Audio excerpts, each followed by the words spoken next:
你要敞开你的心门，你不要封闭你的心门，或者是不愿意沟通。像这里有一个固执跟一意孤行，或者是情感关闭的这个能量场很重。如果这样的状况是一而再再而三的发生，对方可能想跟你沟通，对方可能想跟你协商，对方可能想跟你谈条件，你却一意孤行那我可以告诉你那就是不断重复犯的错。我不计任何代价，我要动用任何的资源，我要这个圣杯女王回到我的身边。这个跟我交手的相关状况人数，哪一个东西对我比较重要？这两个东西不是一个取舍这是一个平衡。无论如何，在这一季你遇到任何问题，你要向可能性打开你的双眼。你千千万万不能认为世界只能长一个模样，你要去能够接受大家是不一样的。Hello， 射手座的朋友们，大家好，我是 Jane。今天这个影片呢是要给射手座的朋友们的技能量运势牌卡解读那么技能量运势牌卡解读呢，没有任何时间上面的限制，所以如果刚好你不是在我们首播的时候看到这则影片的话呢，我会建议你以当下的季节为主或者是这个前后推销3个月的时间，通通都可以。影片下方资讯栏有详细的影片使用说明。那当然，我也相信什么时候看见就是最适合你的时间点，所以你也可以不需要拘泥这个时间上面的问题，可以在看到影片的当下去好好享受这些讯息要为你带来的提醒就可以了。我们今天呢，一样在开场的同时，会给大家这个技能量运势牌卡解读的整体架构跟流程的解说首先呢，我们技能量运势牌卡解读会分为上下半场。上半场的部分呢，就是大家现在目前看到我正在洗牌卡的这个地方，我们会先跟大家分享有关于在这一季的过程当中各个月份的能量场的一个概括。OK， 接着呢，我们会来分享在这个季节的过程当中，在本季你会在哪些状况去感受到有一点内耗。那另外一个呢，我们会来分析有关于在本季你会拥有哪些潜力跟契机。紧接着我们就会进入到下半场的延伸牌卡解读了。那在下半场的延伸牌卡解读，我们会分为5大面向。那这5大面向，我们会详细的来进行一个解析跟说明。OK， 首先第一个面向，我们会使用宇宙验证牌卡来验证我在上半场要告诉你的各个月份的能量场。我们会呢去做一个详细的分析，看看有哪些关键点、症结点，或者是比如说有一些事件会发生，或者是有没有什么样的宇宙补充讯息。接下来我们就会进入到第2个部分，也就是在这个季度过程当中各个月份你有哪些关卡，或者是有一些状况，如果需要一些解决的方案的话呢，我们会提供给你做一个超前部署，以及在各个月份你需要提升的认知还有思维，以及呢各个月份你会有哪些突破跟成长。接下来呢，到最后我们会进到第5个部分，也就是天使跟宇宙传讯的部分，会透过传讯者我来听看看天使跟宇宙有什么样讯息希望我用口说表达的方式来传递给你，好吧 ？OK， 好，那呢跟新来的朋友们说明一下，等一下我在解牌的过程当中呢，我会讲第1个月跟第2个月跟第3个月，并不代表是今年的1、2、3月份，而是代表这个季度的过程当中，也就是这3个月份的首月、次月跟末月。那如果你要来到我的频道要收看我的影片，也必须要跟我一起灵活运用妈妈生给我的大脑就是意思就是说呢，我们等一下在讲解这个牌卡的过程当中，你要能够灵活的自行的去对应这个你想要交手的这个相关状况、人数、事件、梦想或目标，或者是你的感情投资项目，或者是比如说其他你生活当中发生的事情都可以那角色可以互换时间跟性别没有限制。 OK， 好，那接下来呢，我们就要准备进入到你的这个技能量运势牌卡解读。那请射手座的朋友们给我一点时间，让我去感受你的能量场上面的呈现跟细节，请稍后哦。Hello， 大家好，我是 Jane， 非常欢迎大家来到我的频道收看我的影片。为了提供给大家更多丰富精彩的内容，在今年我成立了思维手术室社群，想要邀请你一起来灵活运用妈妈生给我们的大脑。那在社群里，我将会带领大家一起练习思维改写，并且提升自我认知，让你在面对生活当中的挑战有更强大的底气以及过人的应变能力。只要点击影片下方的资讯栏，就会看到思维手术室的社群连结以及入群步骤的说明影片。那接下来就让我们一起来看今天精彩的影片内容吧。OK， 好，射手座的朋友们，我先跟你讲几个讯息首先第一个讯息呢，你在这个季度一定要特别的小心粗心大意或者是重复犯相同的错误跟问题这也是额外的补充讯息。因为呢，我必须要告诉你我在准备要进入到你的能量场的时候，其实我告诉你我的片呢，我告诉你我录影是通常就是进入到一个状态之后呢，我是非常专注的。但我不知道为什么我今天其实中间已经休息了，我在录影的中间我都是会休息的。那我不知道为什么我进入到你的能量场的时候呢，我的开场录了3次还4次 OK， 然后呢，我其实刚刚在讲话的过程当中，你可以发现其实我的就是我其实刚刚有注意到我自己讲一些东西是前后颠倒的，所以我就觉得很奇怪，我不知道为什么我进到你的能量场的时候，我发现你这一个季度你要特别注意小事情可能会重复犯错。或者是有一些先后顺序的问题，可能会出现一些你忽略掉的这个地方，你也要去注意 ，OK 哈。然后呢，接着我要告诉你一下你这一季的能量场的一个轮廓哈，就是呢，我觉得在这一季哈，你会开始去怎么讲？我不知道为什么哈，你在这一季应该会遇到一个什么样的人事物去敲醒你，或者是打醒你。打醒你是一个形容词啊，就是说经历一个事件之后，有点像是敲醒跟打醒你之后，开始让你去意识到什么样的人数在你心目当中才是最重要的。OK 好，那我们就一起来看一下哈。首先呢，在这一季的第一个月份能量场，你抽到的是圣杯4、圣杯7，还有这个钱币3。那这3张牌卡在你第一个月份的能量场当中哈，我个人会感觉哈，这边呢有一个意象，就是说某部分射手座的朋友们，你可能很专注在一个什么样的人数上面，然后呢，在专注的这个过程当中，我觉得你忽略到你的生活当中的另外一面。比如说，假设好了，你很认真在工作，可是你忽略了你的家庭生活，好，或者是比如说你很认真的，比如说在追求你的梦想哈，你可能在读书，你可能在考试，可是呢，你可能就忽略了比如说这个朋友或者是人际关系的这种交际跟应酬 ，OK 哈，所以等于是说你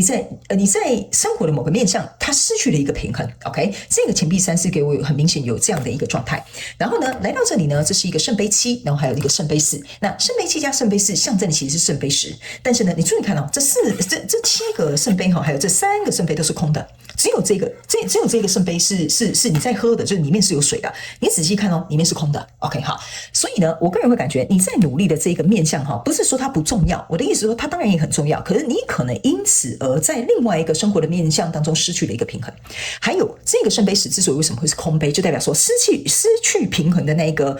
面向哈。比如说我们就讲可能是你的家庭哈，我等一下就一直重复用工作跟家庭，那你们自行灵活运用去对应这些状况。OK 好，等于是说你在这边遮住眼睛视而不见，你会觉得说没有啊，我工作就是为了这个家庭努力去付出啊，我做错了吗？难不成我不工作你们有饭吃吗？我们当然不是说你做这些事情是错的，而是我们要告诉你，你会看到这10个圣杯是空的。OK 哈，意思就是说，你原本觉得说我重视这个我就可以忽略它，但错了，你重视这个呢，其实有不断的在消耗，或不断的在跟你拉开距离，或不断的在这个状况当中，可能我觉得如果是有人的话哈，就是说你在对应这个是有人的话，他们会觉得说。你在情感上面的给予，或者是情绪价值的提供，或者是在情感上面的交流是缺乏的，这就是为什么这10个圣杯是空的哈。那也是为什么你把这个圣杯给你自己喝，因为你只有对你自己，我这样讲好了，这所有的杯子里面只有那一杯有水，你就把那边水留给你自己。我不能说你是自私，或者是你用你这个人不能这样形容哈，这不是一个自私，这有点像是说你有点一意孤行。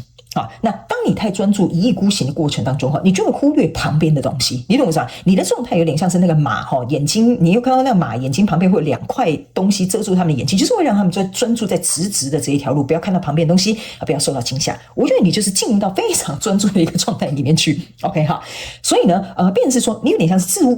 顾不暇或者是你就是在为了这个家庭打拼，所以在第1个月的状况当中，我觉得你可能还没有意识到这件事情。所以来到第2个月的时候呢，这边是一个钱币7，然后这边呢是一个圣杯女王，那这边是一个权杖侍者。OK 好，来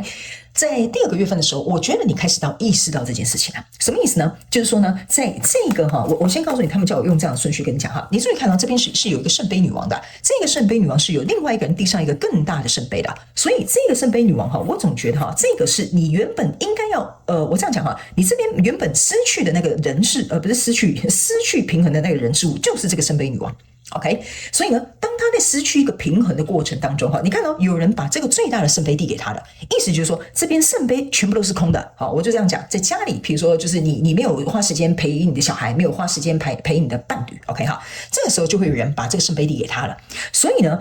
你要去想，你把这个唯一的杯子留给你自己喝，意思就是说我只能现在兼顾到我自己，我现在只能照顾到我自己。可是你要去想这个圣杯10，我个人认为这个是你原本想要的东西。OK， 比如说成立家庭是你想要的东西，所以你就努力的打拼。我刚刚从头到尾都讲这没有错，但是你忽略了这个家庭上面的这个气氛或情绪，或者是和乐，或者是大家这种交流的一个状态。所以变成是这个圣杯开始有人递给这个你可能原本很看重的这个什么样的人事物，所以呢变成是说你开始意识到一件事情了，这一件事件好像警惕了一件事情，说我好像要在这个圣杯女王代表的这个人事物当中，我应该要去耕耘，不然这个东西很快就会死去，因为这是一个墓碑。 OK 好，所以呢你开始意识到说原来是这样子我忽略这件事情，我都不知道会有这样的严重性。所以呢来到第3个月的时候呢，你这个是一个权杖9，这是一个 Justice， 这是一个战车牌卡。所以意思就是说呢，你看这个这个叫什么权杖侍者哈，加上这个权杖九，象征的是权杖十，意思就是说你跪在这个坟墓前面哈，跪在这个墓碑前面哦，开始意识到说完了，这件事情是不是没救了？这件事情被我搞得太严重了。OK 哈，所以呢，来到这里第3个月，你就会突然开始觉得说，不行，我一定要想办法去扳回一城，或者是我一定要想办法去改变这个状态，我可能要想办法要有一个转机，所以这个权杖九才会开始激发你要去捍卫说，我觉得我应该要跟我的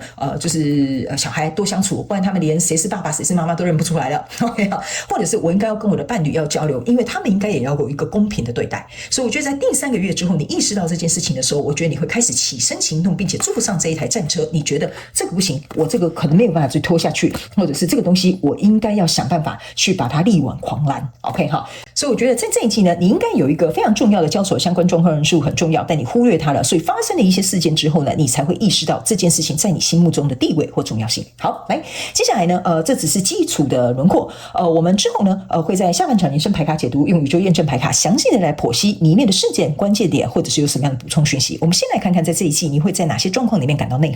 首先呢，这3张牌卡分别这个叫做 discipline， 这个叫做 envy， 这个叫做 regret。OK， 所以这3张牌卡完完全全完整的在讲我刚刚要跟你讲的东西，这个就是会让你内耗的。什么意思呢？你去想哈，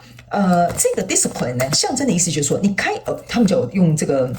他们就要用这样的顺序跟你讲哈，这个 regret 的意思就是说呢，在这个过程当中，你开始意识到了，原来我这样子一意孤行，或者是我用这种方法做事，或者是我认为这样才是对的，或者是我觉得我就是很固执哈，在这样的状况当中，你才意识到这个可能对你来讲很重要的人数，他觉得哈，他没有跟你讲哈，这个你也可以去把它想成是如果是一个人，你可以去想他觉得你可能不尊重他的意见，或者是你可能不聆听他的这个想法，也都可以哈。他们说你要懂得弹性灵活运用哈，因为我发现这边有一派的射手座的朋友们，你们会卡在一个转不过来的地方，他们叫我要提醒你一下。OK 哈，这个 regret 哈，就有点像是说当初我不应该这样做。OK 哈，现在我知道这件事情的严重性了，所以在这个情绪的这个环节哈，你在这个部分很后悔，觉得说我想要弥补，我想要改变，我想要转变哈，这个是会在这一期让你感到非常内耗的。那这个 envy 是什么？这个 envy 的意思就是说哈，在这个哈，就是在第2个月的时候呢，有一个这个人数会递给这个圣杯给你很重视的这个人数的时候，你开始会觉得有点羡慕嫉妒恨。OK 哈，因为这个 envy 呢，也会让你进入到一个情绪内耗。为什么？为什么他们现在2个走得比较近？为什么他们现在2个感情比较好？为什么他们2个现在开始合作了 ？OK， 这个就是你会觉得说我是不是失去了一个机会？是不是失去了一个我觉得很重要的人事物？这个就是这个 envy 也是会让你感到内耗的。那另外在这边这个 discipline 呢，为什么会让你感到内耗呢？原因的意思就是说哈，这边有几个不一样的能量场。首先 discipline 象征的就是说你这个人很自律，你这个人有在不断的在按照你的计划上面，你就是有去执行。但这个 discipline 呢，有一点像是说你开始有点后悔。就说我当初这么专注在这边干嘛？我为什么要认真去就是坚持自己的己见？我为什么不聆听别人的声音？这样子哈，或者是为什么我不改变这个做法或这个行为模式？我为什么要影响到对方到最后可能就觉得说我不想理你 ？OK， 所以这个 discipline 有一点像说这如果过了头会有一点点像固执的那一个意味。所以你开始意识到说，如果过分固执、过分坚持的话，这件事情并不一定会为你带来好处。所以你看到的时候，你会开始意识到说，那我这样子坚持到底不好吗？我这样执着真的不好吗？我这样一意孤行真的不好吗？你会开始思考这些问题，所以这个东西也会为你让你感到内耗。那还有一件事情就是说，这个另外一个意象是指，你就算在这边这个钱币3，你很认真专注在一个什么样的人事物当中你在另外一个环节就是那个圣杯女王的这个环节你还是要有一定的纪律，在这2个中间的过程当中去保持一个平衡。因为这个东西也是会让你感到内耗，所以呢，我觉得这个有点像说，你会有这张牌有点像说，在这2个东西之间要保持一个平衡的时候，我觉得我好像忙不过来，或者是我好像应付不来所以但是你又觉得说要这样子做所以你会情绪上面会觉得说这个分配比例不均或者是这样子，我的精力就是不够用等等之类的，所以你就会觉得说这很内耗，我到底该怎么样做比较好？OK 哈，所以这3张牌卡其实完完全全在对应我刚刚要跟你讲的这个能量场。所以我们先来看一下，在本季你会拥有哪些潜力，或者是哪些契机Do some research, OK 哈，这张牌卡是要告诉你一件事情，这一季在跟你交手这个相关状况人数发生这样的状况，就是要告诉你要认真能够去研究为什么这件事情会发生这样子的结果 ，OK？ 因为我感觉为什么这会是你的潜力呢？我先跟你讲我跟你讲，你们有一些人真的是因为感情问题你看这就是一个 love life， 这就是为什么刚刚我觉得有一个家庭失和的问题存在，或情感失和的问题存在，不一定是要男女你们可以是姐妹淘啦或兄弟也可以这张牌卡为什么会让你发挥潜力？意思就是说，当你发现这件事情有一个危机了 ，OK， 你会拥有的权利就是说，你接下来会